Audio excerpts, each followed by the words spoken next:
All right, good afternoon, fans. We're back again for a second episode on the Sunday evening with Real Talk with Ian and Ian.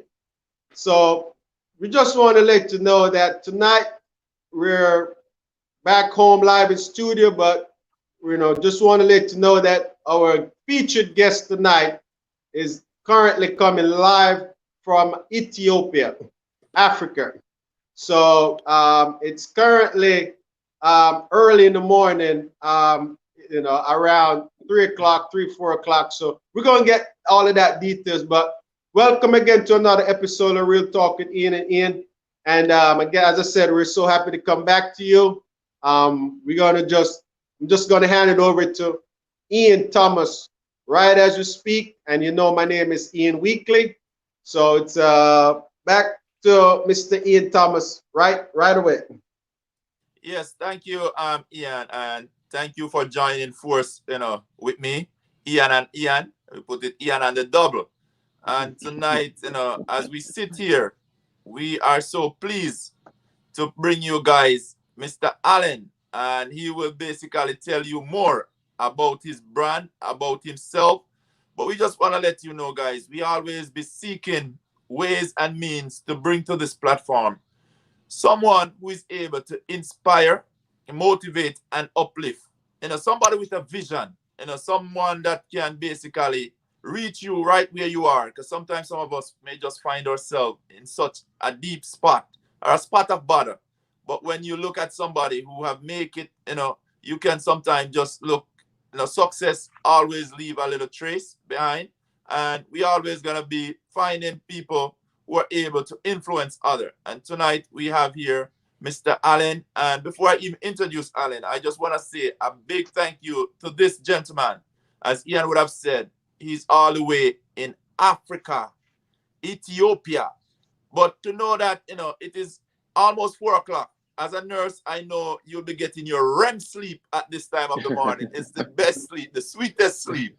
And for him to basically disrupt that sleep, to be here with us on Real Talk with Ian and Ian, we just want to say a big thank you to Alan, and we just want to welcome you to the platform, man. Thank you so very much to be here.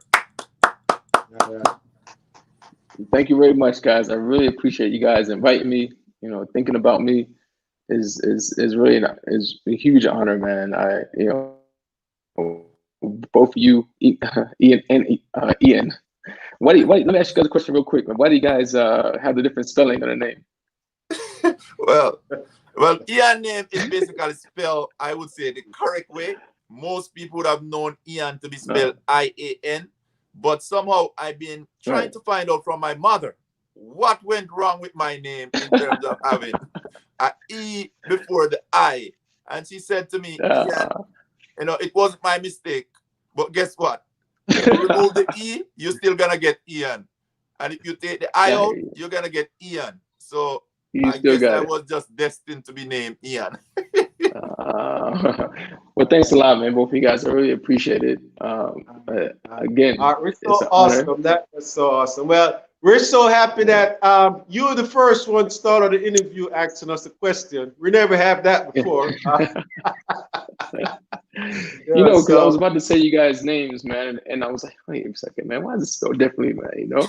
But anyhow, yeah, man. Thanks a lot, guys. All right. So we like to introduce to you. We're going to start the program off just briefly before I get into any question. Just give us a short summary of who Allen Sims is in a quick 1 minute, because we don't want you to tell it all. We just want to just say, look, tell us about you, and just to anything that you would like to, just a 1 minute introduction of yourself. Yeah, man. Yeah, my name is Allen Sims, from Washington D.C. Born and raised. Track and field athlete, long jump, triple jumper. Came out of Maryland, Roosevelt. In high school, went to George Mason. The first 2 years, did pretty good there. A former athlete with Ian Weekly there. From there, man, I transferred out, man. I lost my coach, Bobby Ferris, man. he went off somewhere else. I transferred to USC, jumped out there, won NCs, did pretty good after that, went professional, did okay, world champs a few times in the triple jump. And then I went out there and got into coaching, from part-time, coach to part-time athlete, and then went full-time into coaching. Coached at a few different universities, Cal State Los Angeles, Davidson College in North Carolina, University of Idaho, and lastly at Cornell. And at my stint at Cornell, I was missing something, so I had to run off and travel to Africa, man, and see what I can do in coaching over there, working with talent, So I went from coaching the kids there and doing that, and now I end up starting a sportswear brand over there as well. So that's a little sum up of my sport background. All right, excellent. All right, so now we're just gonna get into a little bit more details about, just to find out a little bit about you. Just let the fans know, what age did you start competing, start doing athletics, and when did you get introduced to the triple jump? Right. So originally, like most African Americans, man, we played football, American football. So I did that since I was 8 years old. I started that at around 8, and didn't get into athletics, track and field, until my freshman year of high school.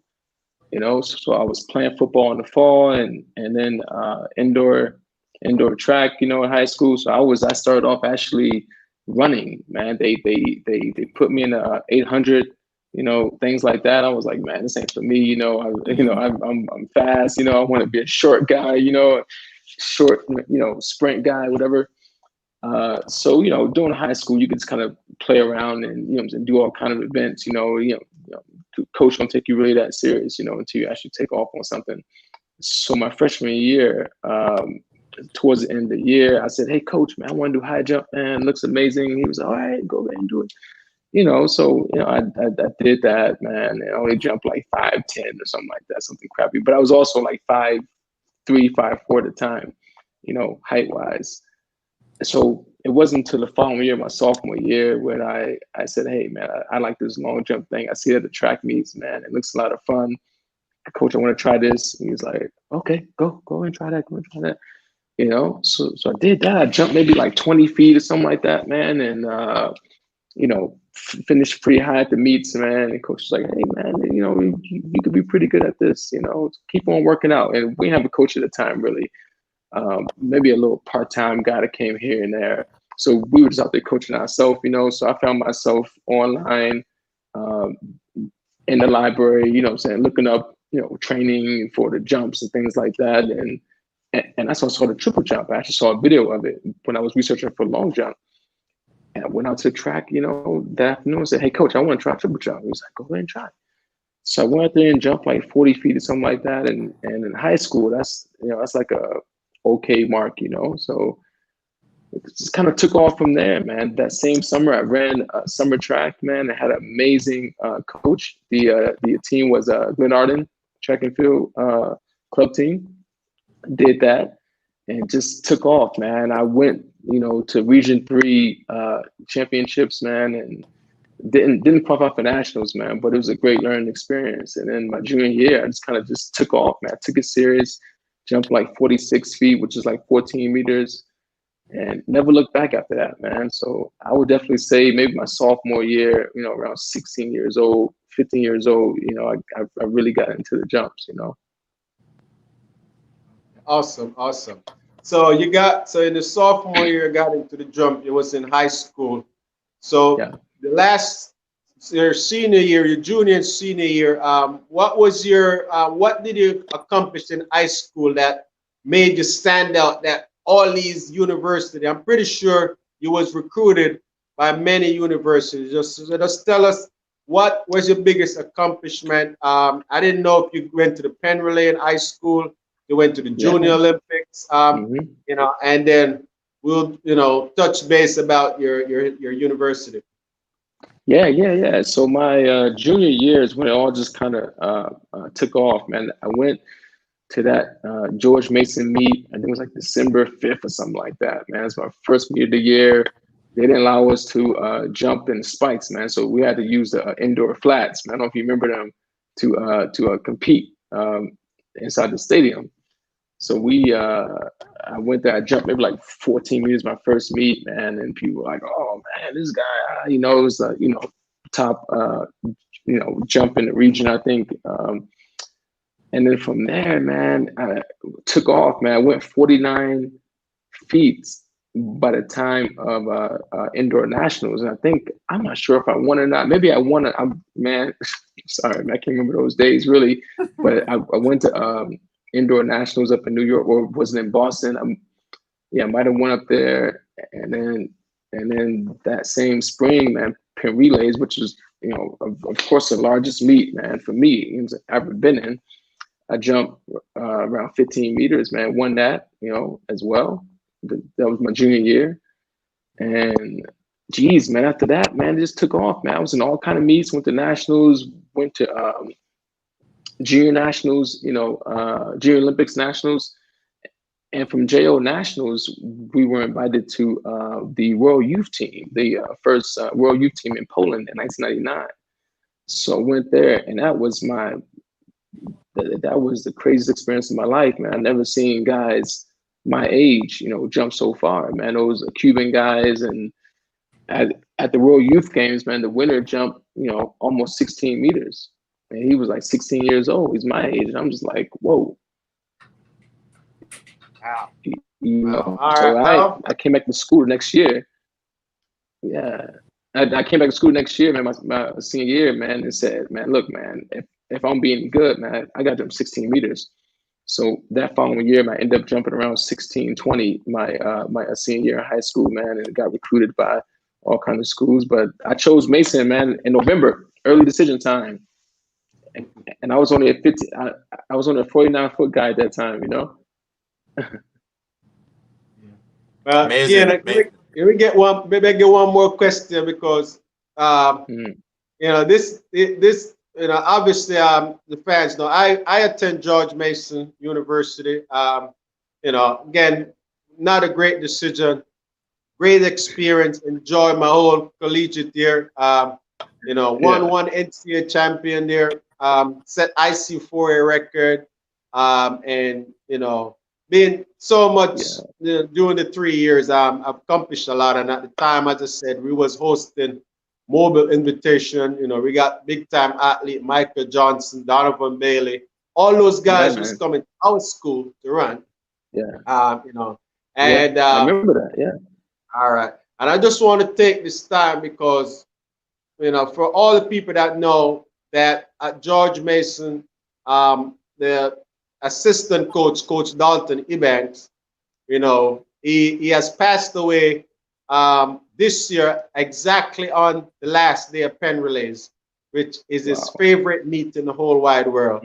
I believe that just can't be a coincidental for me. I know that he was not doing well, but with a couple health setback, but we all get setback once we start getting old. That's what comes with the territory. So, Dalton Ebanks was recruited.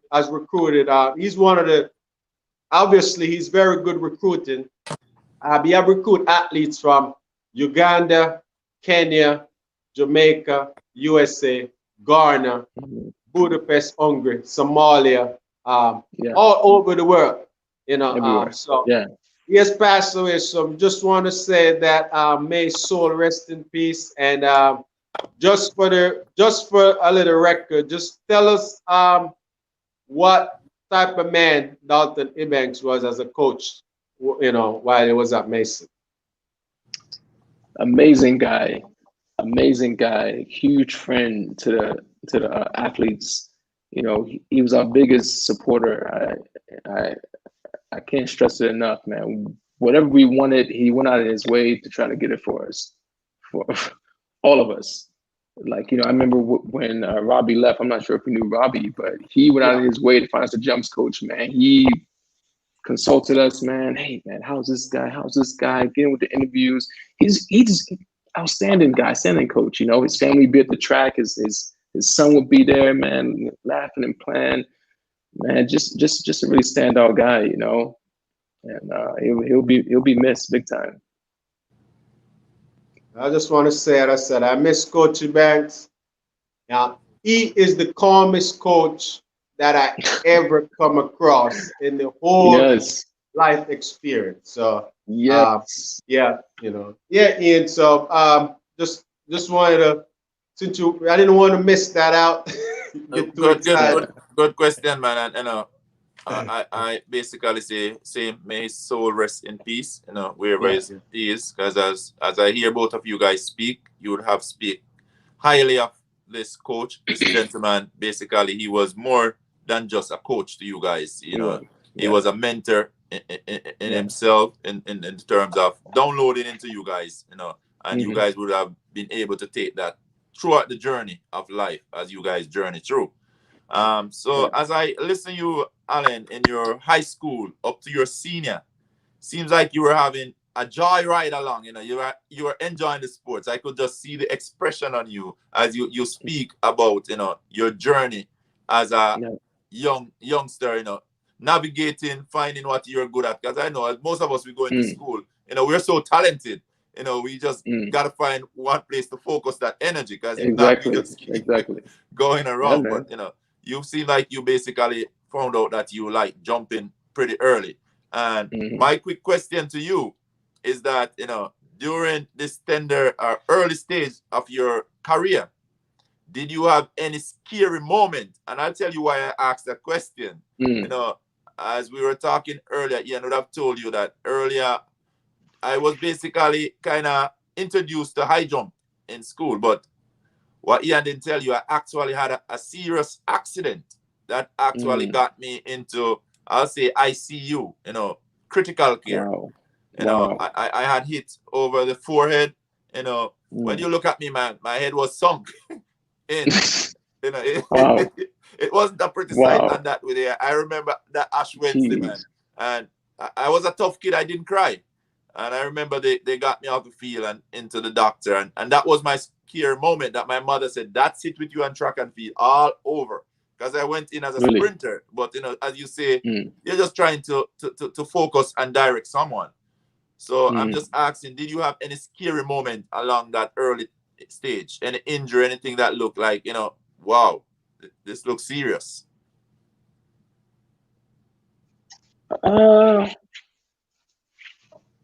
Yeah, you know, actually, man, it was maybe my junior year. Man, I had this crazy hip injury that I swear just came out of nowhere. And I say that because it actually revisited me around 29 years old, man, and actually was causing my retirement. But my junior year, I had this hip injury that literally lasted me the whole outdoor season. And I kind of pushed through it, you know, but it used to bother me like crazy, man. It was, you know, around my rotator, a couple on my left side on my jump leg, you know, and it used to freak me out, you know. And I always been a guy that always had to research things and find out, you know, so what was going on, how to do this, how to do that, you know. So I couldn't find information about it. I was scared to go to the doctor, man. I was, you know, they may be like, you have some, you know, serious issue here, and you won't be able to compete, you know, things like that. But I had this hip injury, man, and it just would never go away, man. And to the end of the season, man, and it would always be super painful in the morning when I got up, but it never hurt when I was jumping.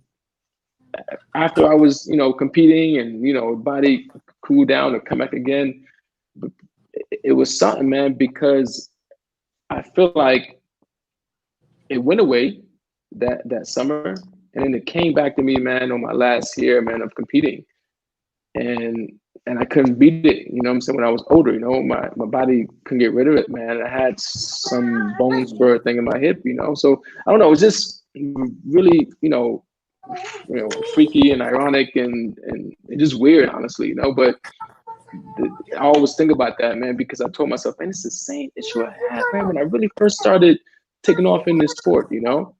So I don't know, you know, just something to throw out there a little bit, you know, how things work. Okay, It kind so of started my basically, career and then it ended my career.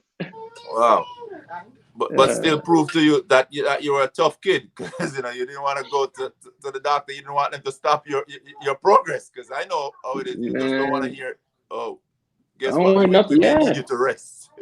Oh man, I was super stubborn, man. Super stubborn. I with mass injuries all day long, man. So I can go out there and compete. I didn't want nobody to tell me I couldn't go out there and jump. You know.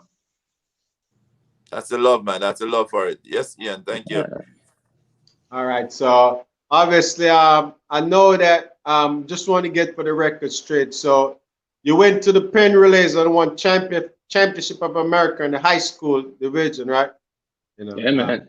Twice, Yeah. junior and senior So year. Yeah. so you beat up all the Jamaican kids there and all of them guys coming up.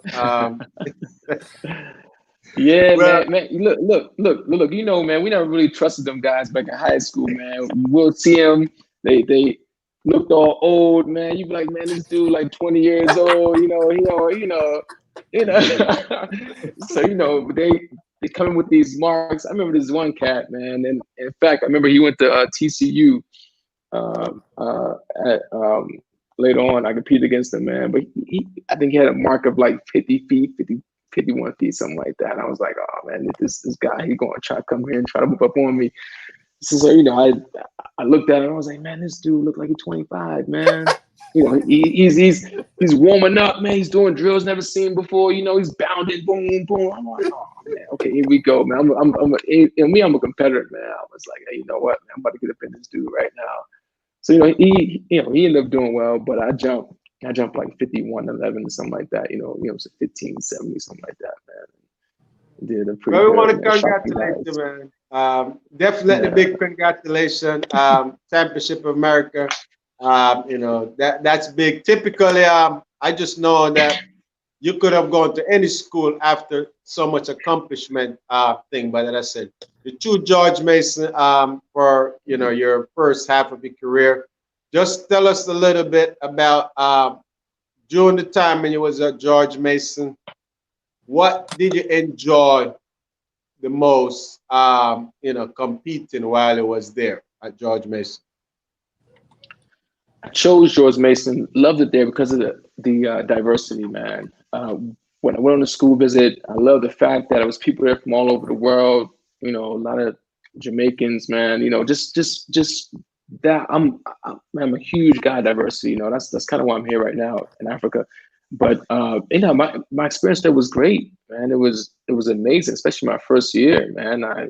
I jumped like 3 feet further, man. My first track meet, I PR'd by like, you know, a whole meter, you know. So I had a great experience there, you know, on the track and off the track. I mean, unfortunately, man, my coach left after the first year, and he was one of the main reasons why I went there as well. But otherwise, man, it was a great program, man. It had that history, man, and Maurice Wignall was there, man. So I was like, look, man, this guy, man, this is legit, you know. So I got a good training partner, and he used to kick my butt every day, man. My first year, you know. So he's the guy who got me ready, honestly. Maurice, man, he's the guy that got me ready. Well, If I'm so anybody, happy. Yeah. I spent like 2 years with him on the team, so I know that very talented guy in the jumps and in the hurdles. Really and truly, he's more talented than everybody knows. Because as I said, he's smooth, just naturally talented in terms of thing. He's not a guy that gonna see in the weight room lifting all weights and doing all of that stuff. But no, man, just natural. Yeah, it's natural. So I'm so happy. At the time, I know there was another guy by the name of Usher Porter. That was a triple jumper. Was he on the team at the same time? He was. Yeah. You know what? I think on my freshman year, he had came back from a red shirt year or something like that. He was a senior, and he was coming from an injury, man. He had an injury. I think his whole stint there. Honestly, man, he was definitely a cool cat. A lot of experience, helped me a lot. You know, my first year, my first and second year. You know, honestly. Yeah. So my next question, so a guy from Maryland, DC, Maryland area, you went to George Mason, which is about 15, 20 minutes. Now, I know that you was close to home. Tell us about this experience to fly across the country all the way to California to go to another school. What was that experience like being so far away from home? How did you cope with that? Man, it it was something I wanted to do, even in high school. I was like, man, I want to, get away for college, things like that. And I end up choosing the sport, for track and field, man. I put that over my education, man. Probably not wise to say, but that's what I did, honestly. So going to Cali was the same kind of decision making, man. I wanted to just be at a bigger program. I wanted to be in a better climate. I mean, I wanted that warm weather year round. I didn't want any restrictions, and most importantly, I needed a teammate. So the guy at Southern Cal at the time, Julian Capek, was a 17-meter triple jumper from France. So that's what I was missing at George Mason, was a legit training partner. Maurice had left. I was by myself, my sophomore year. So I said, you know what, man, I need to, if I want to set my game up, I need to go to a bigger program, So I went out there to Cali, man, and trained with some heavy hitters, man, and that really took me to the next level. It was an amazing experience, man. I loved it out there. I'm not a home guy, man. I can live anywhere in the world, honestly. So just so going out there was a new experience, a new challenge. I was looking forward to, Southern Cal. So another question in terms of your collegiate career. So just to highlight your collegiate career before we move on, what was your biggest accomplishment in college? What did you accomplish in terms of NCAA titles and stuff like that? Yeah. My first year at USC, I won NC's indoors and got second outdoors or third outdoors, something like that. But even my first year at Mason, man, I got like fourth place, man, in the long jump. No, third in long jump, fourth in triple jump. Even my freshman years. So always just kind of been in that top three area, all 4 years. But definitely that NCAA championship, indoor championship was biggest accomplishment, man. I jumped 17:26. I was feeling great. Really just catapulted my career, honestly. Okay. Any regrets or anything that you feel like you would have done differently if you had got the opportunity of doing your collegiate career? A lot, man. Shoot, looking back as a coach, man, my gosh, I was the worst. I was the worst kind of athlete, but just not trusting my coach, man. I look back and we talk about it, even these days, I'm like, man, I wish I would have just like sat back and let you do your job, because being a coach now, man, you really get some athletes like that. You just want to knock them upside the head, man, and be like, So I was that kind of guy. I got a bit too big-headed, man. And my junior year, my second year at USC, I was like, hey, man, I'm done with NCs. I want to go to world champs, indoors, man. So I want to go to US championships and compete. And I basically like forced them to let me go there.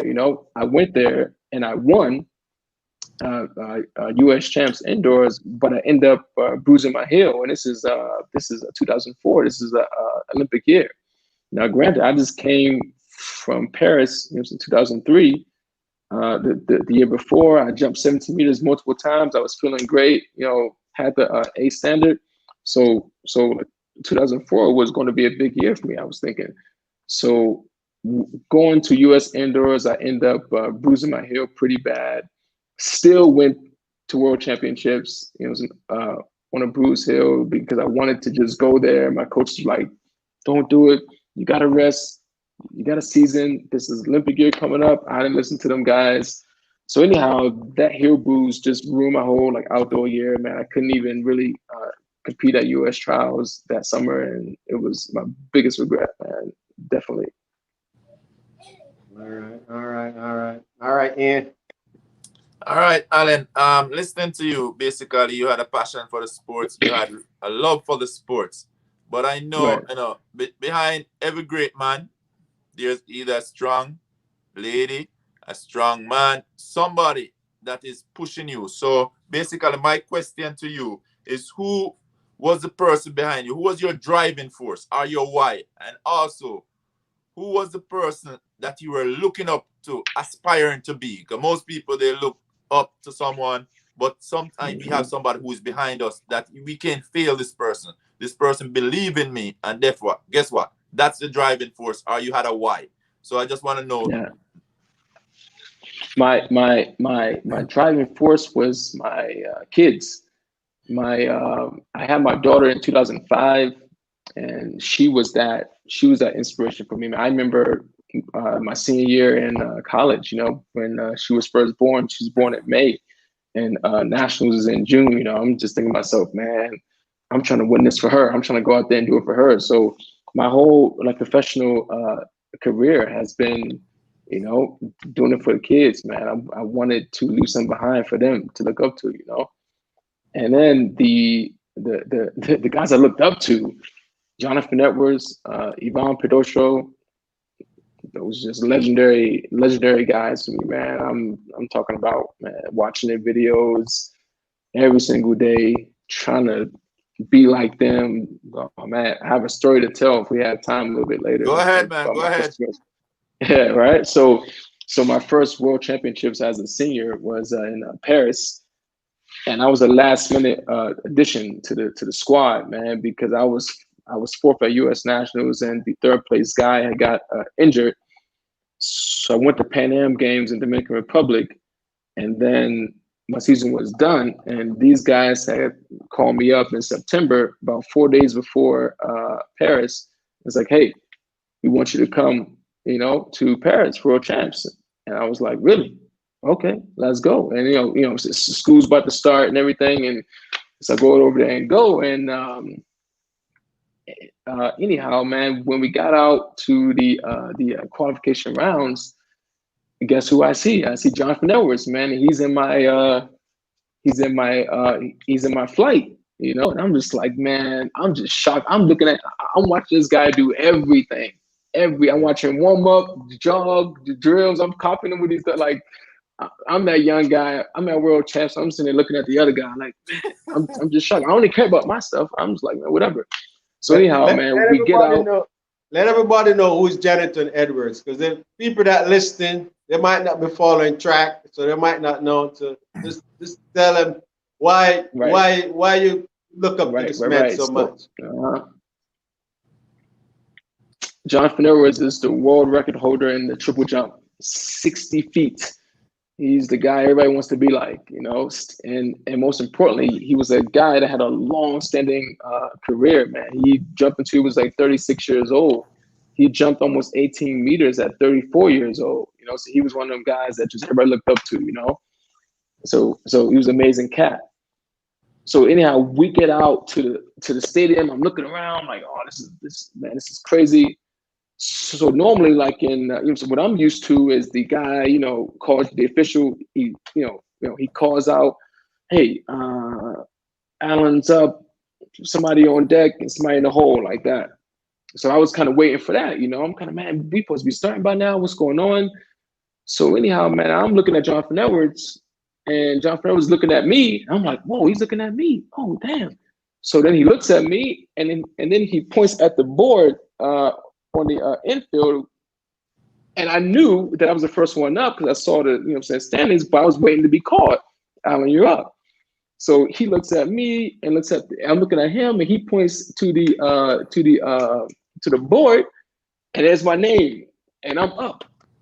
And I jump up, man. I take my clothes off, man, and the yellow flag is going up. Man, I got 30 seconds left to jump, and I'm looking at Jonathan. I was like, oh man, this guy recognized me, So I get out there. I found my jump. I wasn't even ready or anything, but that was a crazy experience, man. Crazy experience, man, with this guy. So yeah, he was definitely, man, kind of guy I looked up to. Man. I watched him jump the whole world championship, man. I wasn't focused on myself or competition after that, man. I was done.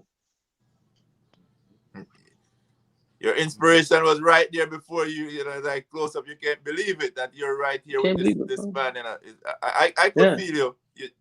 Yeah, I was 20 years old. Yeah, 19, 20 years old. I was, you know. And Ian, let me tell you something about this guy, Jonathan Edwards, that I always admire, that stuck with me forever. This guy, I want to say that he didn't compete on the weekends, right?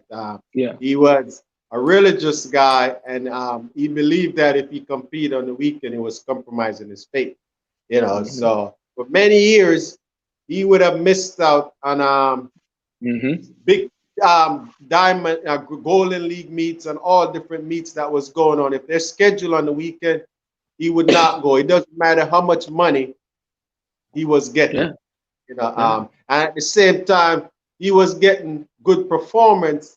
The fact that he was the world record holder, and I said he broke the world record several times, you know. So I'm sure that his faith in the Lord has a lot to do with his success, you know. Because so many times, you know, as athletes, we think that our skills going to do it always, you know. And as I said, that's something that I always wish that I could have done differently. If somebody ever asked me that question, what would I have done differently?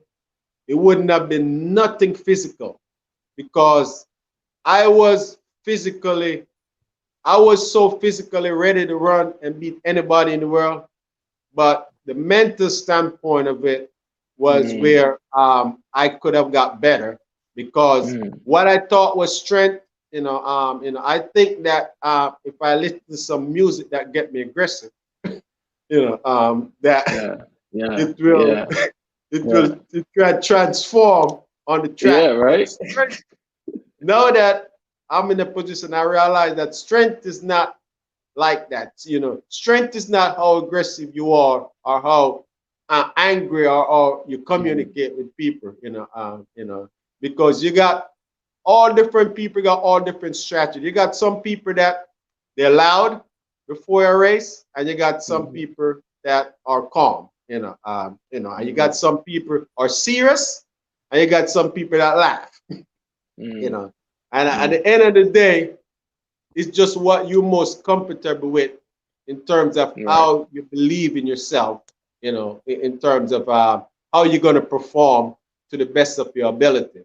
So, you know, I always say that I admire that about Jonathan Edwards. So, you know, that's also that's an awesome role model that any jumper during that time, just knowing about that hope, you know. And he's not like a big guy, you know. He's probably, you know, he's probably weigh about 150, 160, but he got that his strength, man. You know, I'm not a jumper, but I could just say that he got that leap.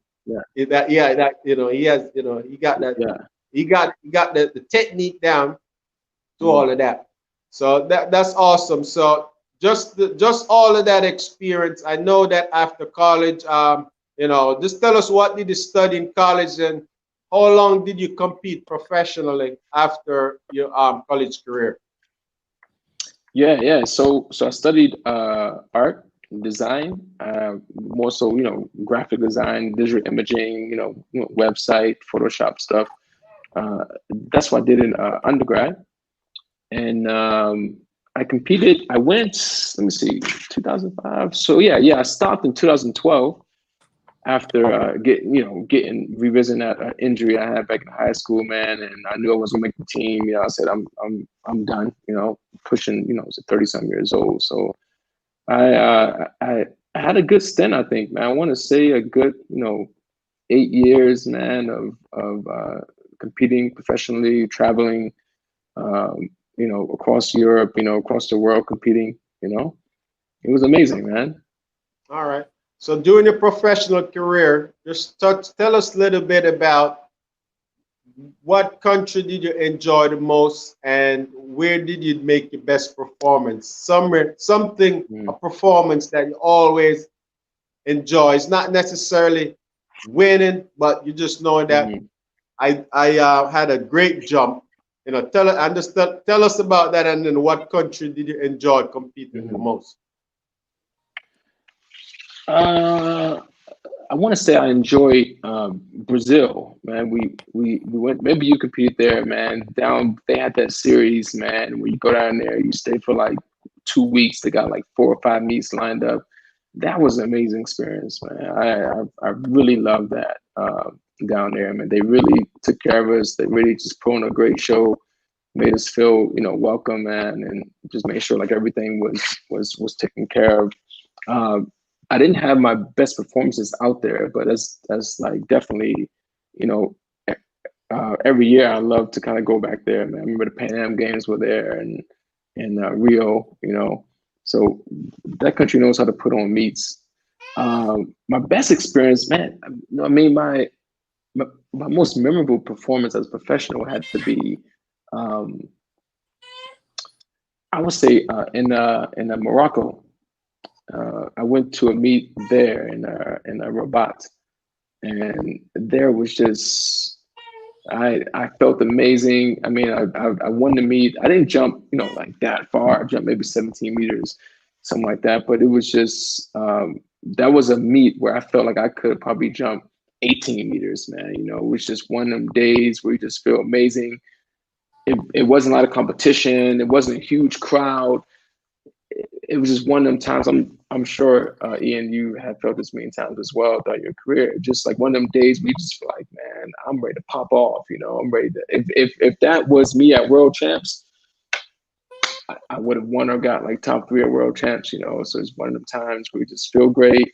Your like body feels amazing, man. You're explosive. It just real like poppy and quick, man. Just on point, Morocco, Rabat meet. Now that meet's actually a really big meet now. I think it's a Diamond League meet. Yeah. Well, just to add on to what you're saying before we turn it back over to Ian. For me, it was a little bit opposite during my career. And the reason why I'm going to say that because, man, I go on the meets and I'm feeling great, and I didn't run a great race, right? I travel all the way from here to South Africa to compete, like landing on a Saturday and have to compete 2 days after traveling 19 hours on the plane. Yeah, man. That's the longest I ever travel. And when I get over there, I was one of the I was happy to be one of the first foreigner to come in and meet those guys.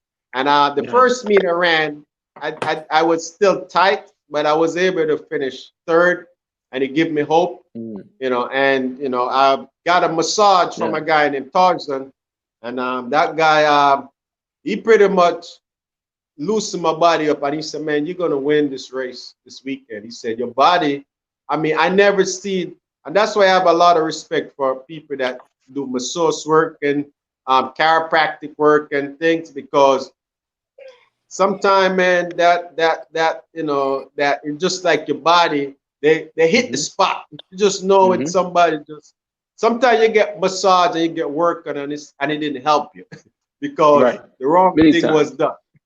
Right. And then but when you find a person that was able to activate your muscles, because what it is, they activate that muscle and they got everything like flowing. All you got to do is just sleep and just don't do anything funny. You get, it's like a car when it's tuned up and the alignment is done. If you keep it straight, the alignment not go. But if you drop in another pothole, alignment could go back out. But I was saying that for me, as I said, so sometimes I feel great and things. So I got different. I got to go to a track meet where I was feeling sick. I have the flu, and I shouldn't have run, but I was like, man, I'm already here.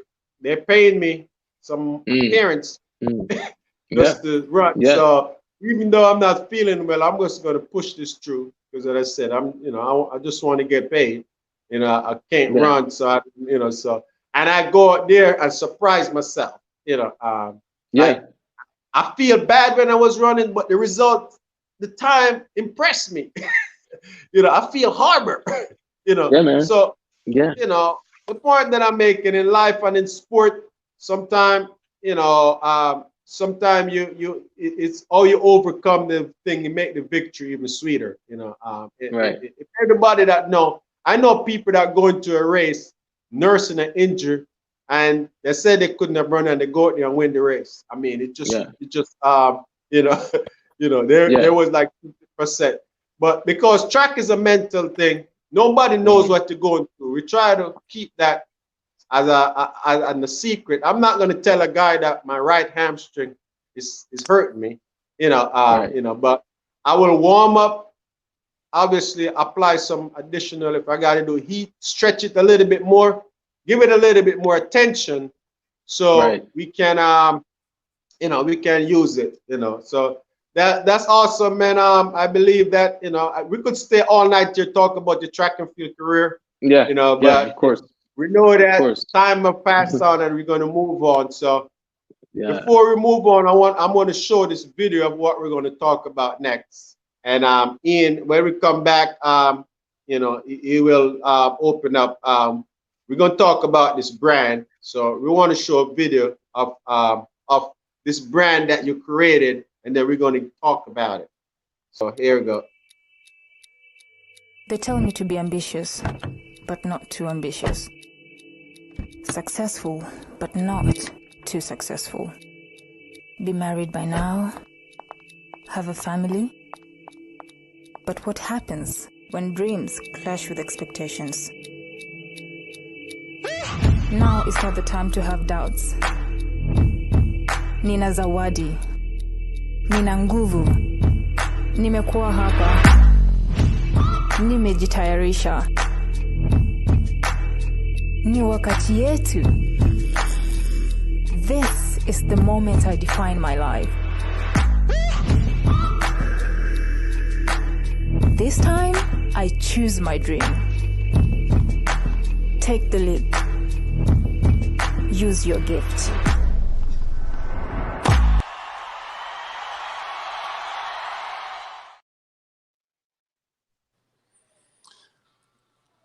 Was impressed with ads right there. And I just want to say congratulations on launching of your brand. But opening this up, my first question to you, and it's been puzzling me, Alan.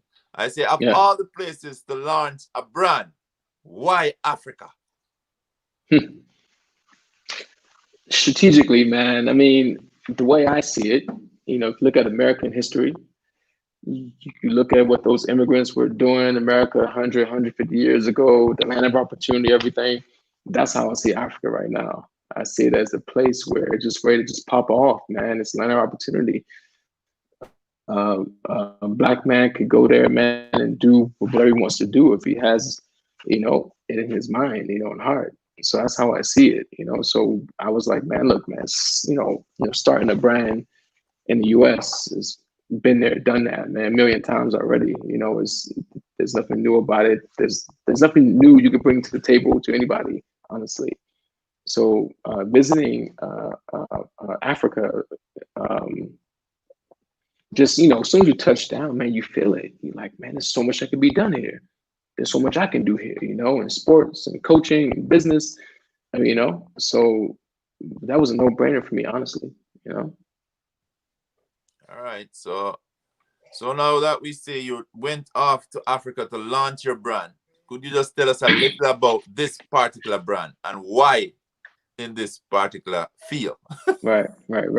So I actually went to Rwanda to coach, to start a nonprofit organization to coach kids in jumps, and there was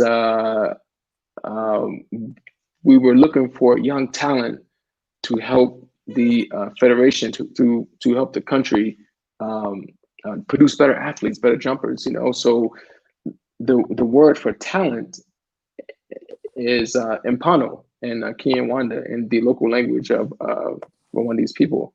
So talent, Impano, is the same thing. So my academy is called Impano Academy. So I started doing that. I had that initiative going on, and then I had to make money, because I wasn't going to go to Africa and be like, hey, man, I want some money, man, to pay me to coach. I'm like, nah, man, I'm going to do my own thing here. I make my own money. So I saw an opportunity, man, in a teamwear, sportswear. It was just non-existent there. You know, girls are wearing huge Laker jerseys, you know, sprinting, you know, on a track. I was like, man, they don't got no clothes here. And the guy was like, oh man, we have to try to import, very expensive, blah, blah, blah. So they have a culture there, and maybe it's the same in Jamaica, man, where they have a whole lot of tailors, man, and you know, you get your clothes custom made, dresses and whatnot, you know. So, you know, a lot of tourists, they go to the market, they buy the African print, and there's a tailor right there who makes whatever you want. You show them a picture, and they make it for you, you know, like on point, man. They take measurements, the whole nine. So I was like, you know what, man, my next time I come back here, I'm going to bring some fabric, and I'm saying they can make me a, you know, it's like a tracksuit, you know, a warm up, man, with some pants. And I'm put some African print on there, man, and take it back home and wear it. So I did that, man. And I was like, you know what, man, this is opportunity here, man. We can make some real deal sportswear here, man, and give it to the kids, give it to the club teams, and maybe try to sell some too. You know, because I'm all about, I consider myself a Pan-Africanist, you know. I wanted to be a part of, you know, African development, you know what I'm saying, for Black people. You know, I want Africa and, you know, so Black people to be self-sufficient, man, and independent, and stop importing this garbage, you know, from overseas, you know. So that was my inspiration behind it, you know, was to, you know, create and build right here on the continent, man. And so we can stop this idea of supporting, you know, secondhand and used and fake, you know, fake goods, because that's what's being dumped on the continent right now. So that was my inspiration behind it, man. And that's why I've kind of been using to motivate this brand moving forward, you know. Great. All right, Alan. So, man, we're going to talk about this brand. And, you know, the question that I was going to ask you about the brand, I think you already answered that, but I just want to recap it a little bit. The name Impano, the reason for you to come up with the name, you said was the meaning? Right. I was looking to give my academy a name. And because the idea behind the academy is to travel around the country and the villages, the countryside, looking for young talent and try to develop that talent. I was looking for the, you know, the local language equivalent, you know, which was Impano. So it means gift or talent. So that's where it kind of came from. And my logo, my logo represented a high jumper going over the bar, the way they used to do back in the old days. They go over feet first, and that's what the logo was as well. It kind of represented, man, a traditional way of high jumping for them, you know. So that's where it came from. All right. So we're going to back it up a little bit. Tell us, when did you tell, again, I know you said your kids have inspired you when you was running. Tell us, what was that experience like when you tell your family that you're moving? How was that received? You're going to move from this country to go to somewhere. How was that received? They were like, man, what you doing? What's going on? Why Rwanda? You know, don't they got a genocide there? Isn't it crazy over there and whatnot? I said, look, man, I have a higher calling right now. I got to do this. I gotta work this thing out, man, see how it goes. And my family was like, all right, Alan, like, you always been that kind of guy, you know, who needs to go outside and get around. So, they were behind me 100%. Well, at least I like to think they were, you know, but I got some support. All right, awesome. My other question is, you know, like I said, I love experience. What were you doing and where you was when this vision just comes in your thought that, man, there might be an opportunity for me to do this, man. Tell us about that experience. How did it, I know that you thought about it, but when did you actually tell yourself consciously that, man, because you know that you have to talk to yourself first to say, look, this is what I'm gonna do, because I seen it. You seen it clearer than anybody else. So tell us about that experience when that just came over you. You'd be like, man, this I want to do this. Right. So no, I was coaching at Cornell University, Ivy League school up in Ithaca, New York. So I was coaching a lot of kids who just felt entitled, a bit spoiled. They worked hard, I give them that, but I didn't really feel that connection, man. And I took my first trip to Africa during the holidays where I was coaching there, and I just had a crazy experience, seeing the athletes over there and comparing them to the athletes I was working with at Cornell. And these kids at Cornell had guaranteed 6-figure jobs after college. These kids in Africa who is just as talented or even more talented are probably, most likely going to be, maids or street workers when they get of age. So I was like, man, this is something I think I have a calling for that I need to do. I need to bring my skills, my work, my motivation here to the continent. So it wasn't until I went, during the holidays around December to Rwanda, and I was a bit disturbed during the spring, during that spring season at Cornell. I wasn't right mentally, like emotionally. I felt like I that I should be over there, was coaching those kids rather than here, with these guys, So that was my first real feeling that I had to make the leap to the continent. And then I went. I came here again in January, and in July. And after that, I was like, man, you know what? Once I get back to Cornell, I'm gonna be coaching and recruiting, doing my job there. But at the same time, I'm be looking at how the universities order a lot of uniforms every single year. From Nike, whatever, Eastbay, whatever like that. So I was like, you know what? They could be ordering from my brand. If I could produce this, in Africa, I could be supplying HBCUs, high schools, in inner city schools with uniforms. So from the business side, I was like, man, that's number 2 right there. So I was like, I need to make this. I need to do something big, and this can be really big. And it just overcame me, man. And once I lost that.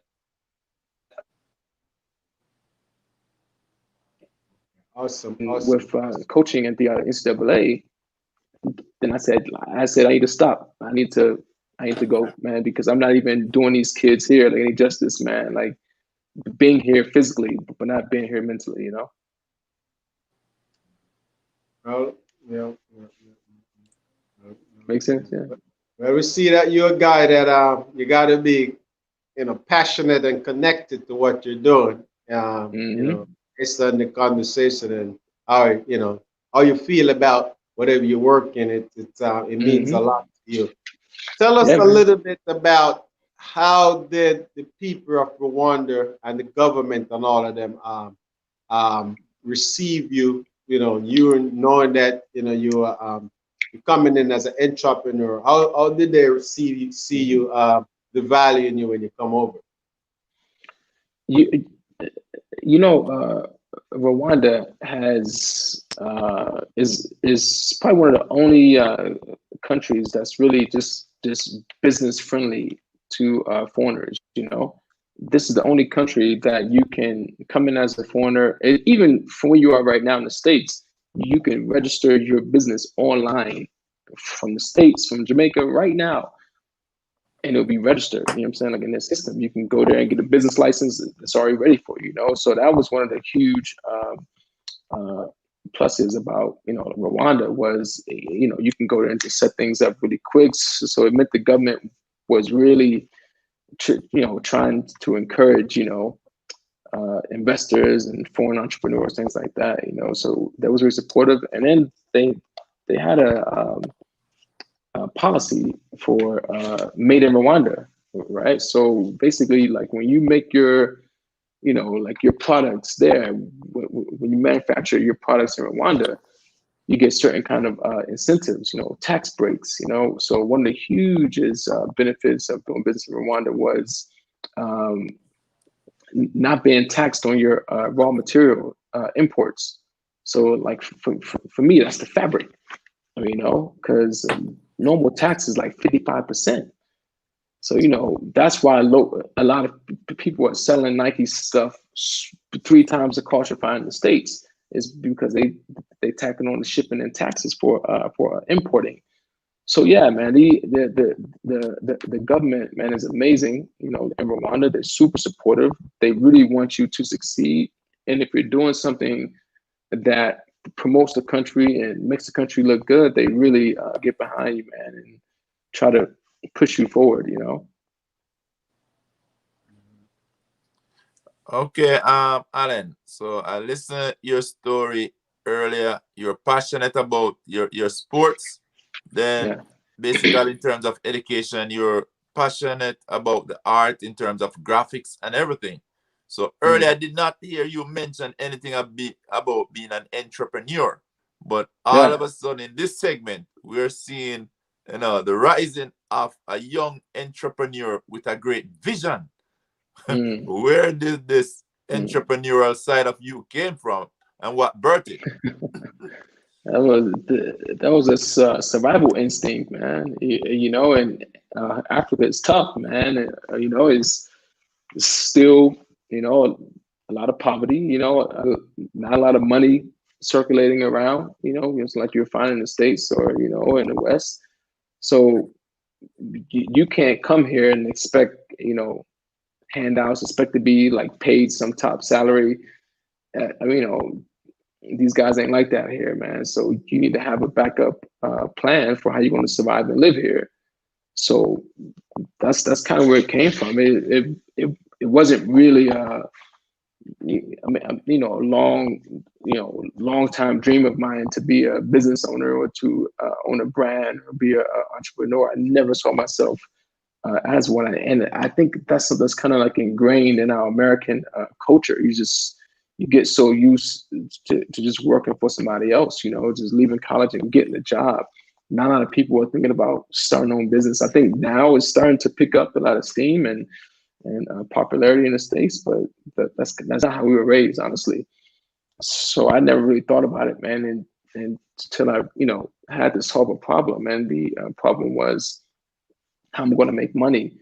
I hate asking for donations, man. I'm not that kind of guy that's going to set up a nonprofit and trying to look for money and grants, that kind of stuff. I'm not the kind of guy, honestly. So yeah, it came apart like that. I was just like, hey, I need to live. I need to make money. I want to live a certain way. So what can I do? And starting this sports apparel business is what it is. And I don't know if I said this before, but we make our clothes. Like we have a small factory, so we import the fabric, and we have designs. We come up with new designs, and have I have staff, I have employees, I have tailors, and we make all our clothes in house, and we sell it next door at our store. So that to me is part of my creative art side. Just designing new stuff. Coming up, man, with cool designs, like trying to out design Nike and Adidas, all these top brands. But doing it from the continent. So and also I do all the website stuff, a lot of the marketing things I do myself, using my skills from undergrad.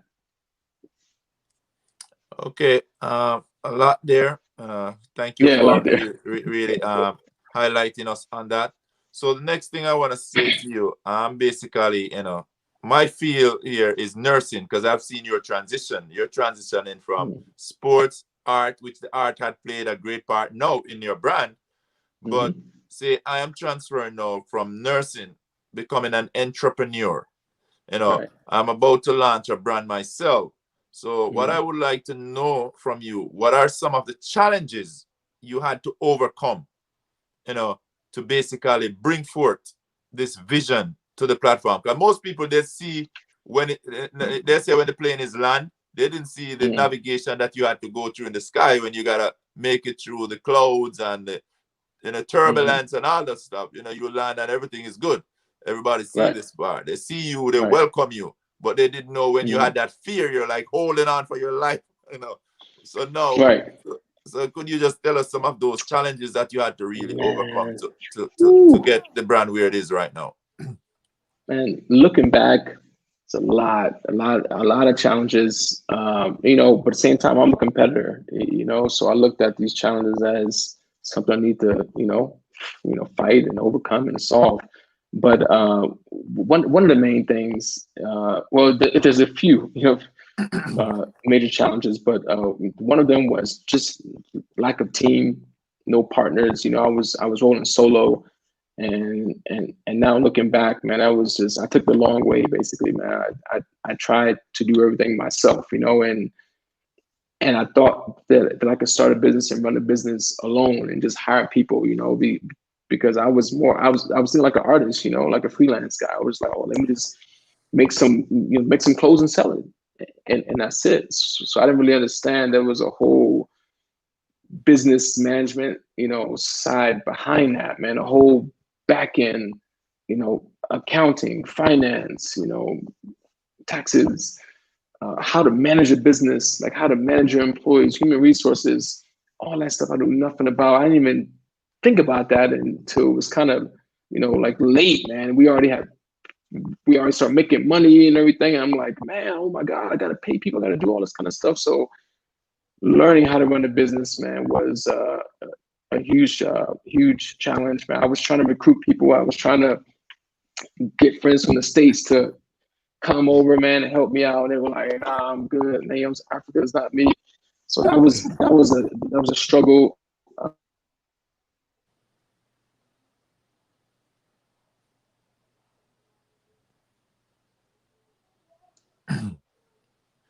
Just wait on him, man. Okay. Oh man. Hey, you guys hear me? Yeah, we're hearing you back. You're good now, Alan. I think you're good.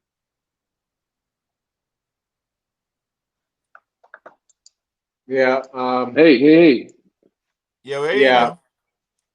Okay. No, we had shut off. Okay, great. Yeah, so that was one of the biggest challenges, was just being alone, no partners, no team. And then secondly, a major challenge was just the culture, the people, man. Just trying to, I used to think that all Black people were family. We had a connection, all this kind of stuff like that. Coming over here, man, was a rude awakening. The people here saw me as white. They saw me as a white man. They saw me as a foreigner, American. I have all this money from somewhere, so I was treated differently. And my staff, treat me differently, and that was a huge culture shock. Still something I'm trying to learn and like overcome, but and you get that like anywhere. I mean, I think any American or just anybody from the West who comes to Africa and is thinking that they'll just jump right in and fit in and it's just supposed to be all good, man. It's going to be shocked, How many young entrepreneur you have seen come into the country with that type of mindset, but when they come in, they realize, as you say, it is not as they think, welcoming as they think?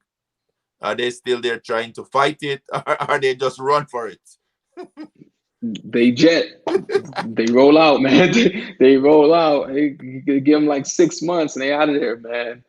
I mean, this, man, to explain how it works here, man, is, this place will really just drain your money, man. You'll see your money like just flying every which way. You know what's going on. I don't know what it is.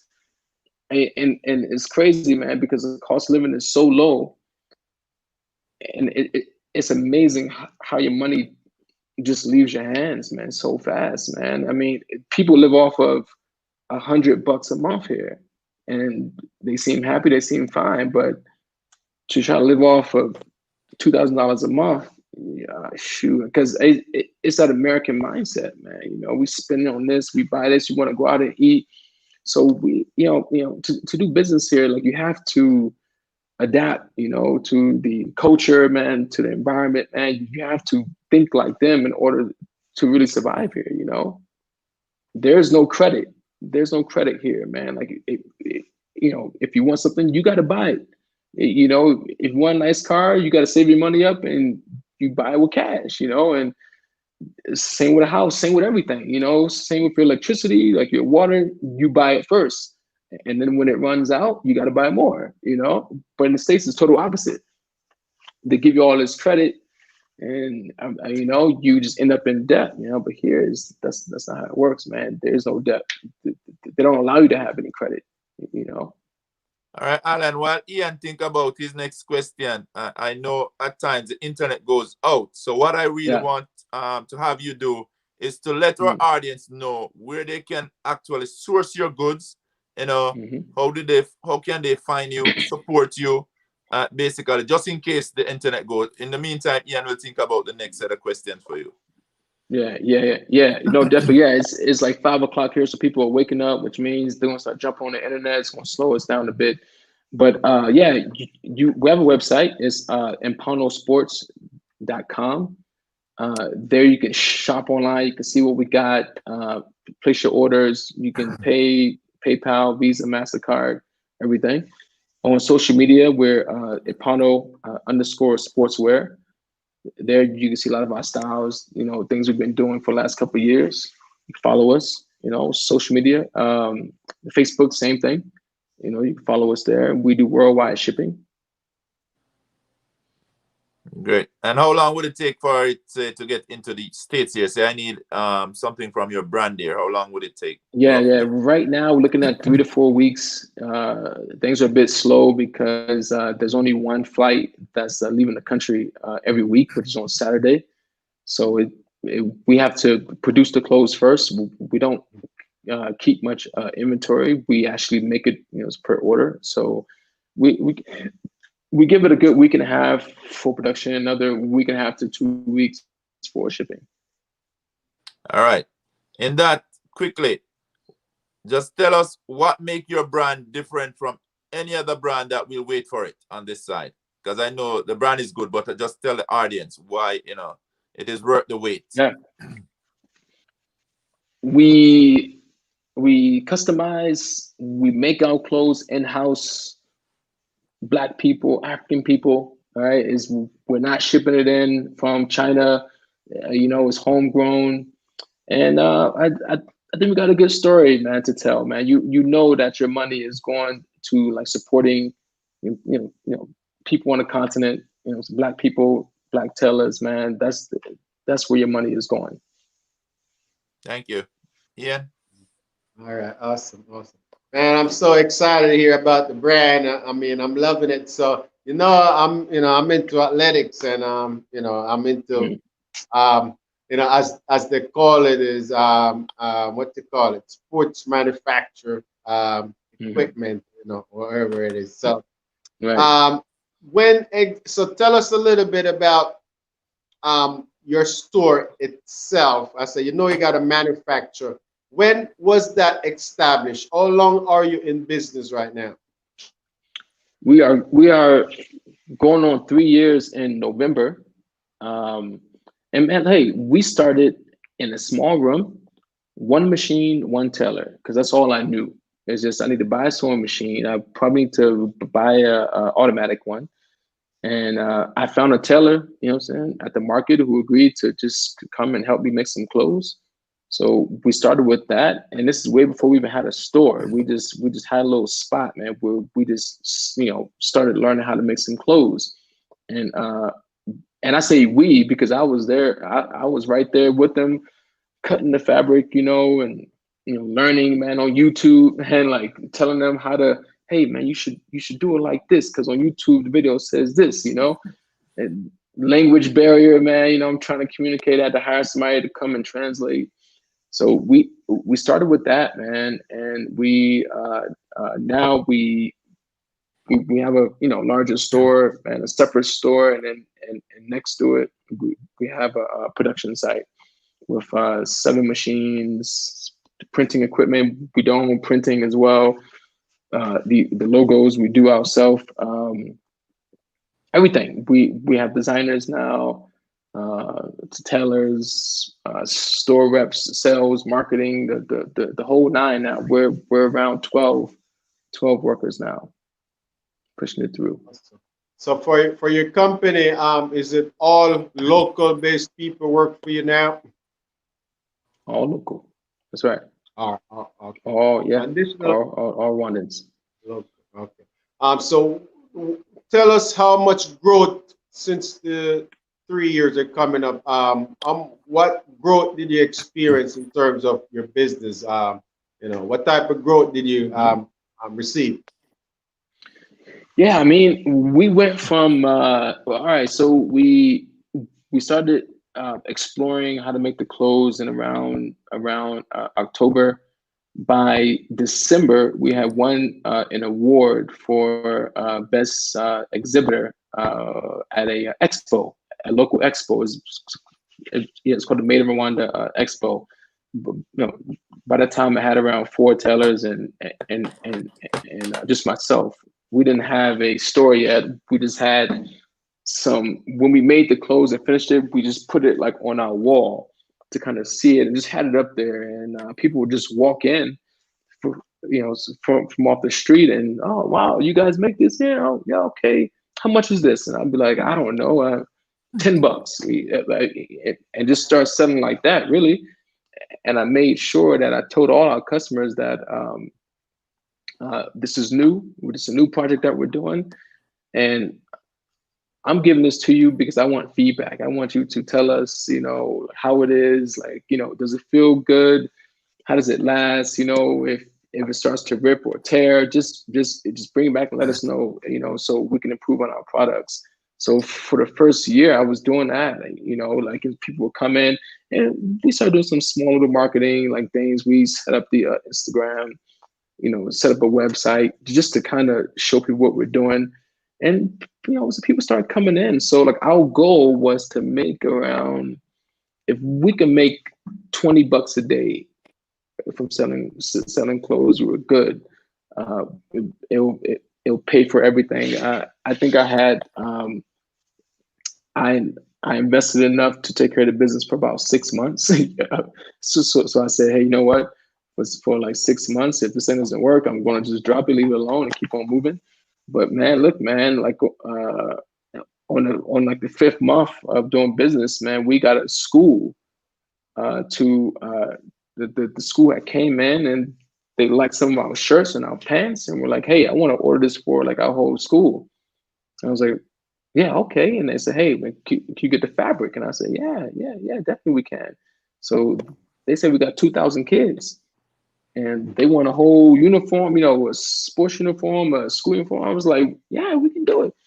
So, that brought it around like $10,000 right there, and I was like, wow. And what we did was we didn't make it in-house. I went to a larger factory and I had them make it for me. So I sourced in the fabric, we gave them the designs, and the factory made it for us, and we delivered it to the school, So that for me was another kind of like investment, that brought us some capital, so to last us a little bit longer. So we bought more machines, hired more people, invested like a little bit on just improving like like the quality of our clothes, like better little equipment pieces for machines and better fabric, and it kind of took off from there. Honestly, man, we had like other teams like start coming in and like ordering for their soccer team, their basketball team, volleyball team.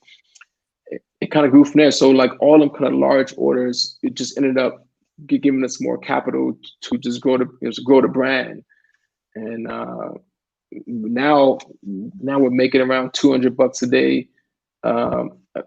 averaging around $200 a day, and for us here, man, that's is pretty good. You know, that's just from the local market. Online sales have definitely jumped. You know. Awesome, awesome. All right, well, man, I'm just so excited. So I'm gonna give you a little break on this Impano. I personally, these are my personal questions for you. So Alan Sims, what do you do in your free time when you're not working? You seem like you work a lot, and you do, you know, when you're chilling at home. When I know the store, I don't know your store open 7 days a week, but when you're home, what you do to relax in your fun in your free time? Man, I got two young baby boys here. I got a 2-year-old and a 9-year-old, and these guys keep me busy. They keep me working, man. They are my break. You know, these guys. I mean, you know, so like when I'm not, you know, stressing about, you know, work, man, I'm with these guys. We're playing, having a good time. You know, try to do things, you know, some with the kids. You know, that's actually number one, man, for me. You know, it's fam. But and then, you know what I'm saying, on top of that, man, just try, you know, maybe try to squeeze in some movies, something like that. You know, during this lockdown, during this COVID, you know what I'm saying, like find a lot of time to just sit and watch some movies, man. You know, just get your mind away for a little bit, you know. I need to start working out again. I don't work out, man, but I'm gonna start, I promise, you know. So you're just to make it clear, so you took your family with you, or with you, or that's just what you know there, or that just I didn't. No, so I have a family in the States, man. I have some older kids because you know, like I said, I had my daughter in 2005, my senior year in college. So she's a big girl now. She's a 15. You know, she lives with her mom in New York, and my son, who is 14 as well. So I have two in the States, and I have two young ones, two babies, man. You know, who will be in Rwanda. Okay. So tell us a little bit about that, to spend time with them. For us that don't know nothing about Africa, what some of the things, like, not take the COVID out of it, but during normal time, how do you spend time with your family? What would you you know, what you do, you know, on your day off or with your family? You know, what type of activity? Because as I said, we know Africa, what the things like. So tell us what you like doing mostly there, and what type of thing you enjoy doing there. Yeah.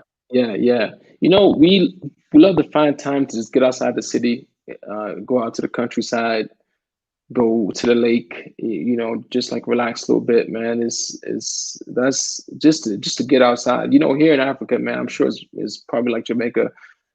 Everybody's outside every day, all day. You know, just like being outside is a thing, man. And like, you know, if you're not working, you're outside doing something. Whether you're going to a restaurant to go eat, or to a park, man, go hang out, swimming, playground, you know. So that's what we try to do, man. Just, you know, to spend a lot of time outside, just playing and having a great time, honestly. Here we don't have is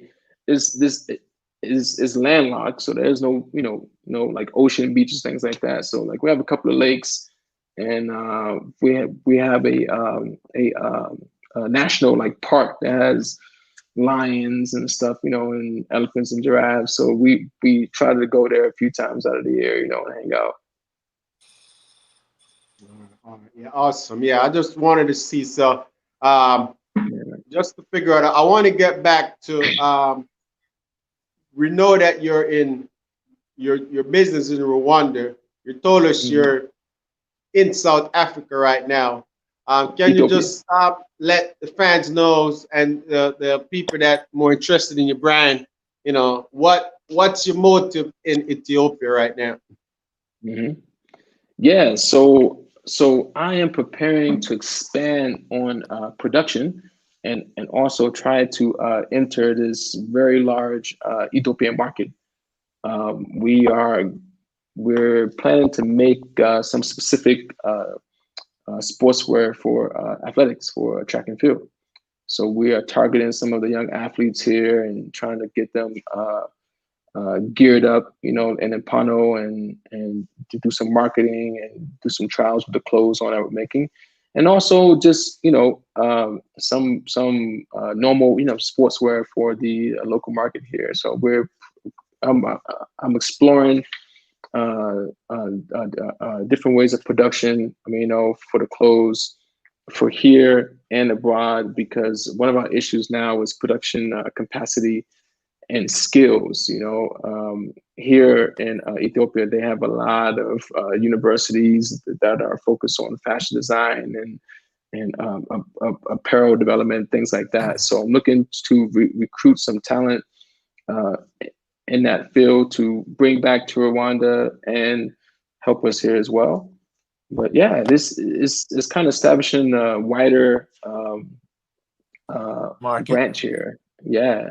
This is the ultimate goal is to have branches around the whole continent, man, in every major city. Good job you're doing there, man. I really love what you're doing, especially as a young man, leaving your country of birth to bring into your country, I say deep roots association, going back to Africa. In Jamaica, a lot of us would say we're going back to Africa, especially, we grew up listening to a lot of the Bob Marley songs, and it's like we know where the roots are, and it is good that you have basically take yourself, as you said, it's you and just your family that it's like you went there solo doing this. You decided that it is possible. It could be made possible. You went and you realized the ups and the down. You realize, guess what? It's probably gonna take teamwork. It's not like the graphics. You're gonna just freelance through it.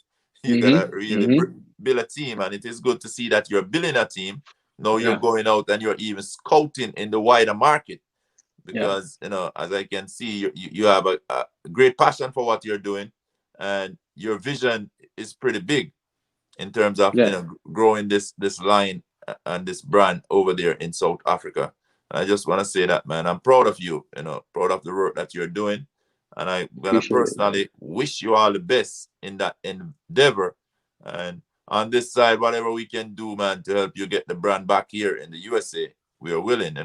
I want to wear one of those shirts, I like polo type of shirt, This is a vest, man. This is a technical vest, man. One of our new ones we're coming out with, man. Yep, and Ian is over here in the sport room, and we got to get it over here, back in the quality, handmade back there, because when you talk about tailor, I could go right back to Jamaica, man. I remember when I used to make my suit, you're going out, you gotta go to the tailor, and if you don't even get to that tailor early, especially going back to school time, you're in trouble, man. So I know where you're coming from when you talk about there and down to real people sitting over your clothes, spending quality time. So we know the product is gonna be coming out on a good hand, because these people really they put themselves into it. That's what I would say. Yeah. Hey, look, I appreciate it, man. I got a buddy of mine, Brandon Simpson. I think Ian, I think you know him well. So he's back in Jamaica now. He's doing some sports stuff, some training stuff. I think he's also training as well. But yeah, I'm shipping him a package as well, man. He's going to launch the brand over there in Jamaica, man. He's going to give it out to some athletes over there, man, and to get some folks geared up, So we're trying to make our print, so over there in Jamaica too, man. He's well, that was going to be my next question. What, in terms of your company, what do you have planned? I know that as a sportswear brand, that advertisement is big, thing. So currently, do you have seeking athletes or, recruiting, or you take application for athletes that looking for necessarily some form of maybe equipment sponsor or anything. Yeah. Where do you see yourself with that? Yeah. Hopefully within the next year or two, we can start sponsoring some athletes. That's one of my number one priorities, honestly, man, is to take care of my sport. And now we're kind of looking for some brand ambassadors, youth brand ambassadors, to come and join us. We're looking for those young, up and coming guys and girls who are not quite there yet, but they're inspiring to be there, like have the talent. Those cats, man, we want to take care of and get them some gear and start marketing them. We're looking for influencers, as well, who can help us push the brand, across everywhere. Our main setback, honestly, man, has been the production capacity. We need to figure out how can we produce more clothes faster. So that's why I'm kind of here in Ethiopia as well. So once we tackle that, man, and solve that problem, we'll be ready to take care of a lot of people. All right. So and to in order to get people that interested in proposal, is there a way that what would be the best way for someone to reach out to you, your company? Yeah, definitely. Yeah. So on our website, we have a ambassador program. There's a page on there where it just kind of lays out like all the information about brand ambassador for Impano. They can fill out a application, and we can chat, communicate. They give their stats, their results, things like that. And if they're a good fit, man, we try to take care of them. It doesn't matter where they are, man. They can be in Africa, South America, Caribbean, America, Europe. Great. All right, good. I probably got one or two more questions, but just in your version, what would you tell? Because we got a lot of young listeners. What would you tell a young entrepreneur that looking to start a business? What advice would you have for a young entrepreneur that doing research right now, that thinking about making the next step about starting a business, be a businessman?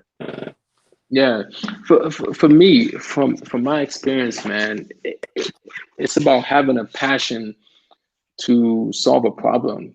You must have a purpose, man. For me, I'm not driven by making the money. I'm driven by being part of a larger thing. Something that's going to transform lives, man, and just make a difference. And I feel like when you have that kind of drive going into like anything that you're doing, especially in business, you won't be successful. That like long term success is there. It's possible.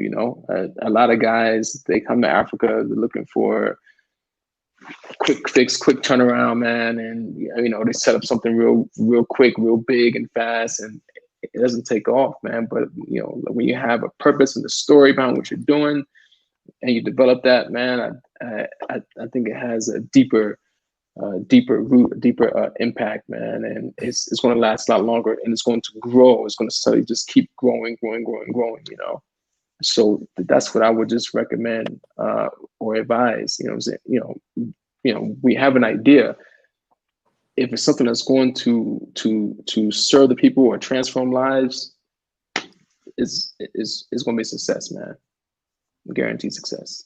All right, Alan, just before Ian comes in with his question to close off soon, I just, we have talked a lot, and we'll also talk where your passion is also in coaching, but we have not touched much on coaching. So I just want to ask, what is your best moment in coaching, whether it be with a particular athlete or it's just with the club that you have put together? Just tell us a little bit about that part of it, because I know you said there's a story behind it, and that's where it's really started. So let's give us. Yeah. I think that, honestly, man, like seeing, okay, one of the things, let me back up. One of the things that I struggled with was not following my coach's guidance, just doing my own thing, things like that, and that really hurt me throughout my career. I was very alone for much of my professional career, just doing it myself and, thinking I knew it all and trying to do it myself. And that really affected my inability to achieve, my potential in the sport. So nowadays when I'm working with a kid, man, and he's like following the guidance, man, he's committing himself into the program. When he has that success, man, that when he achieves his goal, or when we achieve that goal, it's an amazing feeling, man. It's such an amazing thing, man. It's something that I never could really achieve as an athlete, but as a coach, man, you get it, man, and you really learn from your mistakes as an athlete, man, and you make sure that your athletes don't make the same mistakes. So when they reach their goals and they do well, they PR, they win championships, it's the best feeling, man. So I've had a few athletes, have some good success, and it's amazing,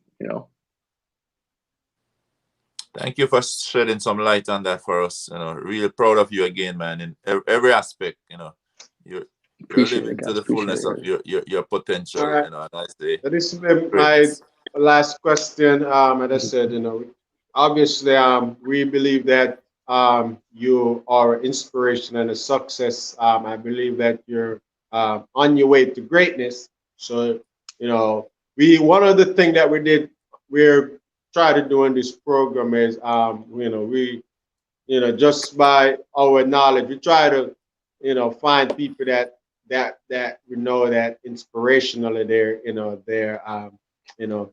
inspire, their inspiration themselves, and we're so happy that it's different, it's original, and we want to put you on the platform, and we just want to celebrate you. So my final question is, outside of track and field, just as a normal business, as an entrepreneur, just let us know how do you find inspiration, or who you admire in your life, other than your outside people. If there's any person that, and it could be from a spiritual standpoint, it could be just a successful person that, that you draw inspiration from. There's a few, man, and there's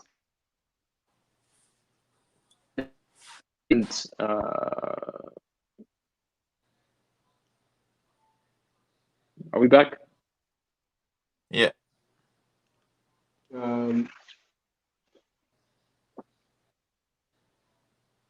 We're back. Yeah, we're back. We lost you for a little bit. Hey guys, hey.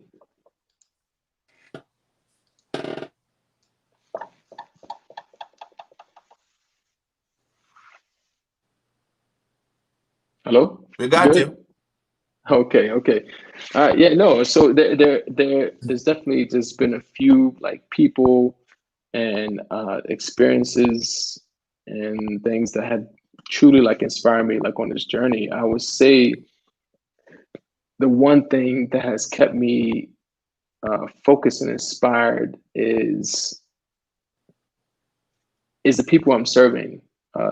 Honestly, I can't say is one thing, one person, but it's the people that I'm serving, man. It's the community that I'm serving, that I have served, that I'm serving now, and that I hope to serve in the future. That's my inspiration, man, by far, 100%. And I hope that makes sense. Yeah. It's definitely why I do it. Okay. Well, as I said, that's just a pleasure, man, just to share this experience. It was a learning experience for me. Just as a young businessman myself, and venturing into other things, it's always good to hear different paths that other people take. It's inspiring and encouraging, and I'm sure that this year will inspire. I will go. We just know that this will inspire someone that may be thinking about something, and this might be the final motivation for them to say, look, yeah, man, I'm going to go ahead and pursue this now. Now is the time, because you have to start, and hope that there is something that could learn from either the way you do it or the way you could have done it and the way you're doing it.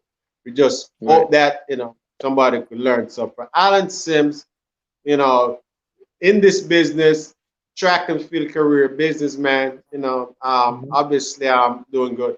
What would you want to be known for? 15, 20 years, for in your life. What would you want to be known for as people to know the most about you, that you're striving for? Right. Hey man, like I want to be known as that guy, that former athlete who gave back, man, who gave back. I was given a gift, and I took it to the best of my ability, had success with it, man, and I try to give it back. That's why I coach, and that's why I do what I do. So I would hope to be known as that kind of guy, I do have that nonprofit mindset, that like charitable mindset, and that's kind of affected me in business a little bit. But that's my thing, man. It's just giving back. All right, awesome, man. Thank you. Yeah, man. Thanks for having me, guys. Man, really appreciate this time. Thank you, Alan. Thank you again, man, so much for taking out of your sleep. I don't know if you're gonna be able to catch some, or the day just gonna start running again, because it's Monday on this side. So yeah, man. Whatever you do, man, we just gonna pray up your strength, that God will strengthen you for today. I know we have basically taken a lot of that energy, but guess what? We're gonna pray you through, man, and we're gonna be standing behind you, supporting you, and we just look forward as your brand grow from strength to strength and from nation to nation, just like you're over there in Ethiopia now. We just want to watch and see you as you spread that brand right across Africa. All the best, man. Hey, man, thank you so much, guys. I really appreciate this time as well, man.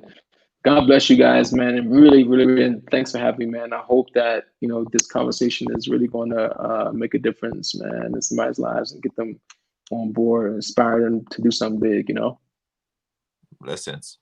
Yeah, definitely. As I said, inspiration. As I said, it's always funny when for me the catching thing was, people move to the US. Everybody would happen to move to the US, to pursue the dream.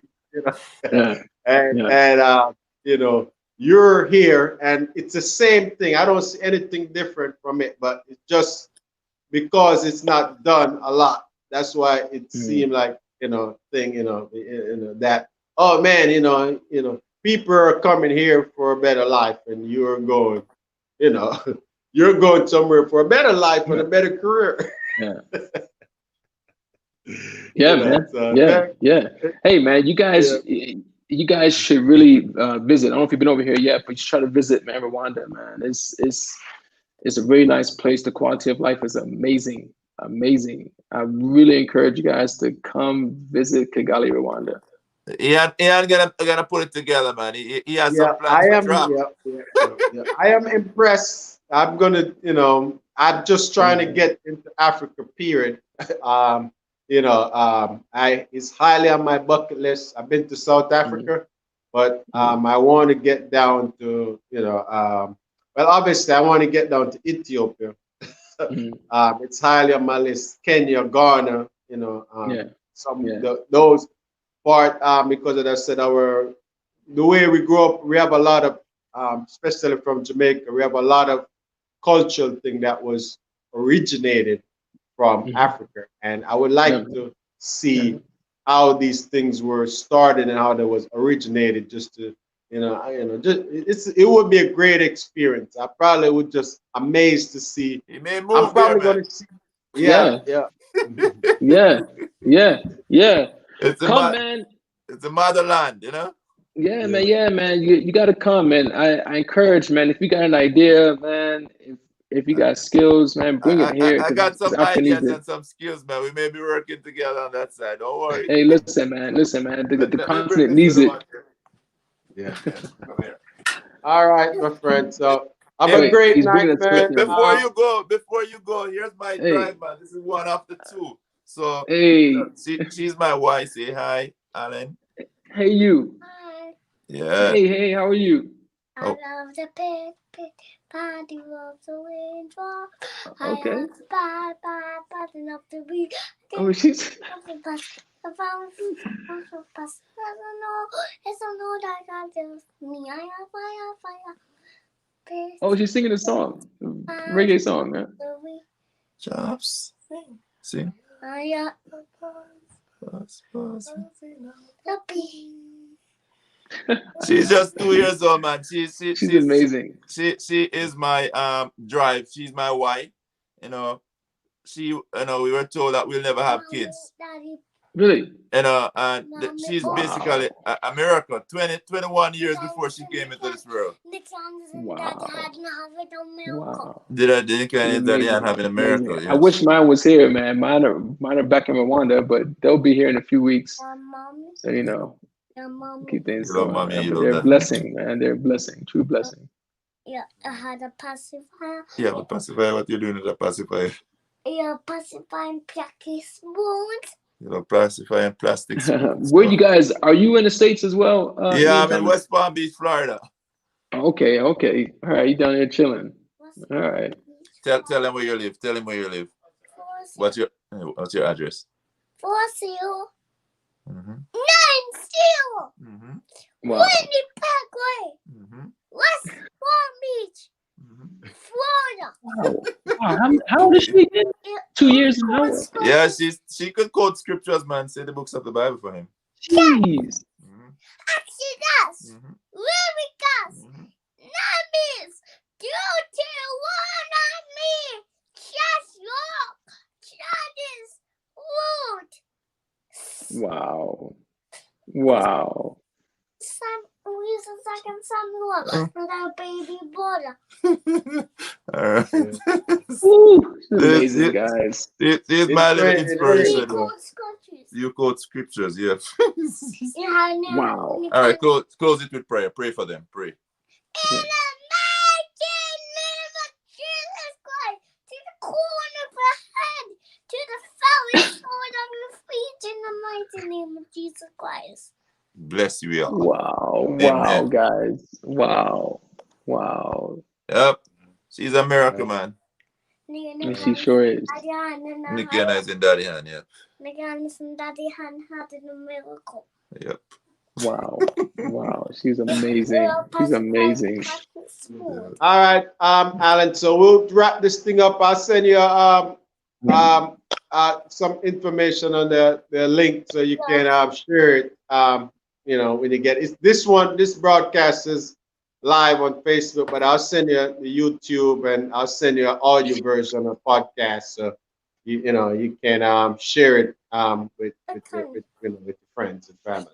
All right? Sounds good, man. I look forward to it, guys. Hey, thanks a lot, man. I'm gonna try to hit the second for a couple hours. We'll see what happens. All right. Thank you, All right, man. cool. Blessings. Take care, guys. Peace. Bye-bye. That's Ian.